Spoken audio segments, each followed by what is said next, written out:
وفي ادويه تانية مختلفه من فصيله الانترفيرون. لكن عايز اوضح للمريض الكبد ان هو حكمه ليس على نوع العلاج بقدر ما على استجابه البي سي ار كوانتيتيف بتاعه او استجابه العلاج له. لو حصل استجابه للعلاج بيكرر هذه الجرعه مره اخرى لتكراره لضمان الشفاء وما يحصلش للابس. فده بروتوكول موجود وبروتوكول عالمي دخل، بس زي ما قلت لحضرتك المنظومه نفسها عايزه مراقبه مش من ناحيه الانتاج، مراقبه من ناحيه مين اللي يديه تامين صحي، والمريض ده لازم ياخد على نفقه الدوله ويطلع له قرار ويستنى القرار. لا، انا عايز المريض في مصر يبقى معاه كارنيه طبي، كارت طبي يؤدى له العلاج بالمجاني في احسن مستوى. هو ده الغرض اللي نوصل له. احنا الغرض اللي احنا عايزين نوصل له ان محدش يستخدم لا انترفيرون ولا غيره. بالظبط. يعمل ايه بقى المواطن وسريعا علشان حضرتك برضو تكلمني على مشروعك المقدم للجنه الصحه. سريعا. يعمل ايه علشان يقي نفسه شر الاصابه بهذا المرض؟ اولا طبعا نمره واحد العنايه الشخصيه. بص حضرتك، عشان الموضوع فيروس بي وفيروس سي بصفه خاصه غير فيروس ايه اللي هو ولو اجتمعوا الاثنين مع بعض برضو يا دكتور ده يعني حاجه نادره جدا اللي بيجتمع مع بعضه بي واي. بي واي لكن سي وبي لا. سي وبي لا. نادرا جدا يعني. وهي دي اللي بتحتاج ايه بقى؟ لا عمليات جراحيه ولا؟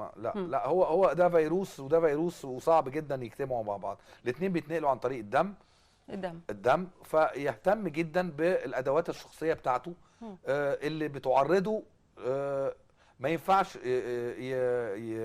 يجرح وقت الحلاقه، ما يستعملش حاجات شخصيه، ما ينفعش حاجات الستات تستعمل حاجات المانيكير والبيديكير حاجات شخصيه، ما ينفعش دكتور السنان ما يعقمش حاجته، ما ينفعش ينقل الدم في مكان غير امن لنقل الدم، ما ينفعش المستشفيات ما تبقاش واخده بالها من تعقيم الادوات بتاعتها، ما ينفعش يعمل عمليه في مستوصف صغير غير معقم.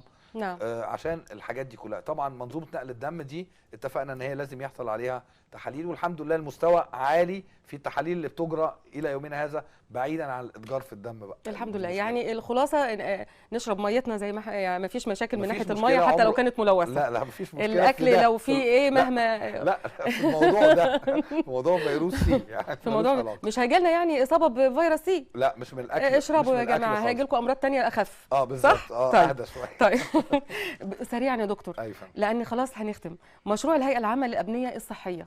بصي حضرتك، هو عشان نعدل منظومه الطب لازم يكون في تامين صحي شامل. وحضرتك تقدمت بالمشروع ده للجنه الصحه مجلس الشعب؟ تقدمت له. لا ليه اجراءات بنتقدم لرئيس المجلس بيحوله الى الاقتراحات والشكاوي. هو في مرحله الاقتراحات والشكاوي بتدرس الاقتراح ومدى واجهته، بيعرض على المجلس، بينقل الى اللجنه المتخصصه اللي هي لجنه الصحه، وراها بينقل الى التشريعيه لاصدار القانون. انا فكرتي في هذا الموضوع ان ما ينفعش ان انا بدور على مشروع تامين صحي وانا ما عنديش بنيه تحتيه مثقفه علميه مدروسه. تطوير القائم حاليا ولا بناء ابنيه جديده؟ البحث عن الاحتياج اولا.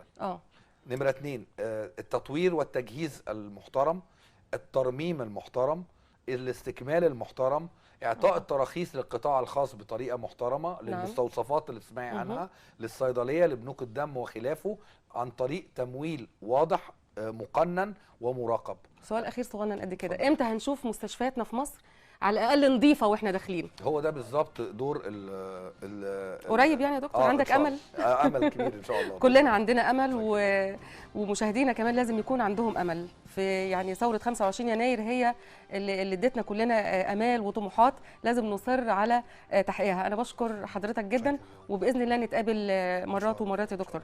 شكرا دكتور ايمن ابو العلا، عضو لجنه الصحه بمجلس الشعب عن الحزب المصري الديمقراطي الاجتماعي واستشاري امراض الكبد. شكرا جزيلا وشكرا للمشاهد، ونتقابل ان شاء الله الخميس الجاي وحلقه جديده من نبض الوطن.